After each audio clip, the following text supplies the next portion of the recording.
The impact of climate change is now clear for people in the northern part of South Sudan. Residents of this area were displaced 3 years ago by flooding, and water has still not receded from the area. Crops and livestock have been washed away, and another rainy season has just begun. We've been in the canoe for more than 1 hour, moving in water through places that used to be homes. We are looking for people who are surviving, and finally we found an island. The island has about 20 households.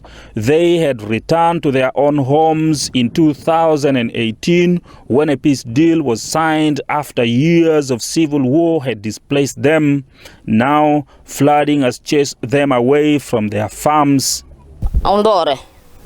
We are cut off from basic services. We depend on food aid. We now have no schools for our children. We don't have hospitals nearby. We rely on a hospital about 20 kilometers from here. But because of flooding, we cannot access that place now. Maria's situation is similar to what many in South Sudan are going through. The United Nations says 900,000 people are displaced due to flooding. South Sudan's cabinet has approved dredging of some rivers to speed up the flow of water.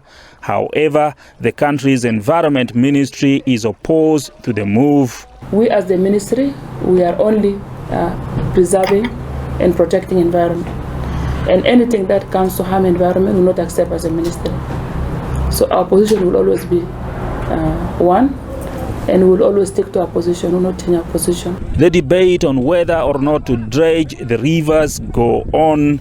The United Nations says there is an increase in environment-related diseases such as malaria, typhoid and diarrhea due to water contamination by the flooding. And for the many displaced by the floods, solutions to their problems are not yet in sight.